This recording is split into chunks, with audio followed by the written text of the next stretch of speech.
Assalamualaikum warahmatullahi wabarakatuh. Perkenalkan, nama saya Silvi Noviana Rosya, 14/2018/003.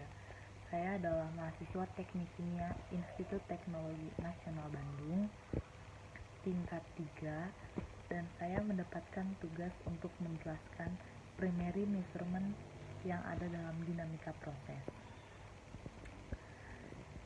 Di sini saya akan menjelaskan terlebih dahulu apa itu dinamika proses. Dinamika proses adalah suatu proses yang memiliki sistem yang dinamis, di mana sifatnya akan selalu mengalami perubahan terhadap waktu. Berdasarkan kondisi dan keadaannya, terdapat dua proses, yaitu unsteady state dan steady state. Lalu, pengukuran, saya akan menjelaskan apa itu pengertian dari pengukuran, di mana pengukuran yang berbahasa Inggrisnya adalah measurement. Menurut IGN Mas Dijo, pengukuran adalah suatu kegiatan menentukan kuantitas suatu objek melalui aturan-aturan tertentu, sehingga kuantitas yang diperoleh benar-benar mewakili sifat dari suatu objek yang dimaksud. Pengukuran dapat diartikan dengan kegiatan mengukur sesuatu. Lalu, di sini terdapat dua jenis pengukuran, yang dimana yang pertama ada pengukuran secara langsung dan pengukuran secara tidak langsung. Pengertian pengukuran secara langsung. Pengukuran secara langsung yaitu pengukuran yang langsung menggunakan alat ukurnya dan hasil pengukurannya dapat langsung diketahui. Keunggulan dari pengukuran secara langsung yaitu proses pengukuran langsung dapat lebih cepat selesai. Namun, penggunaannya dibatasi. Ada batasan penggunaan pengukuran secara tidak langsung, dikarenakan ketelitian atau kecermatan yang agak kurang, banyak kendala untuk mengukur objek langsung di lapangan karena tidak praktis.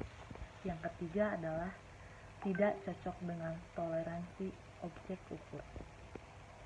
Contoh dari pengukuran secara langsung yaitu pengukuran tebal dan panjang dari sebuah logam menggunakan jangka sorong. Yang kedua, pengukuran secara tidak langsung, yaitu pengukuran terhadap objek yang dilakukan dengan menggunakan beberapa jenis alat ukur atau pembanding. Kemudian hasilnya dibandingkan dengan hasil pengukuran alat ukur standar. Digunakan dua alat ukur karena alat ukur pembanding biasanya memiliki kecermatan yang lebih tinggi, sedangkan alat ukur standar memiliki kualitas yang dapat diandalkan. Pengukuran secara tidak langsung cenderung membutuhkan waktu yang relatif sangat lama. Contoh dari pengukuran tidak langsung yaitu alat ukur pembanding jenis pupilitas. Nah, di sini juga saya akan menjelaskan tentang jenis-jenis pengukuran variabel dalam pengendalian proses. Kita sudah masuk kepada primary measurement. Terdapat beberapa jenis variabel yang dapat diterapkan dalam pengendalian proses. Ada primary measurement, secondary measurement, pengukuran eksternal disturbance. Yang akan saya jelaskan adalah tentang primary measurement, di mana primary measurement adalah cara pengukuran variabel proses yang menjadi kontrol objektif pengendalian langsung sebagai contoh pada sistem mixer tangki berpengadut. Pengertian kontrol objektif sendiri adalah mempertahankan T dan H cairan dalam tangki pada harga T sama dengan TSP, di mana TSP adalah set point dan H adalah HSP.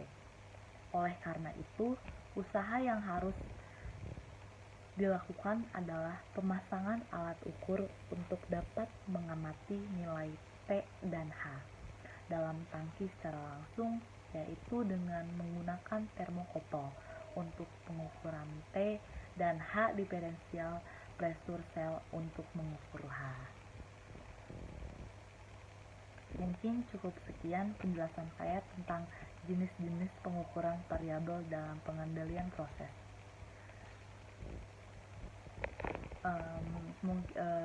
Terdapat banyak kekurangan ketika saya menjelaskan, mohon dimaafkan karena saya masih dalam tahap belajar. Terima kasih, semoga suka dengan videonya. Wabillahi wal taufiq wal hidayah. Wassalamualaikum warahmatullahi wabarakatuh.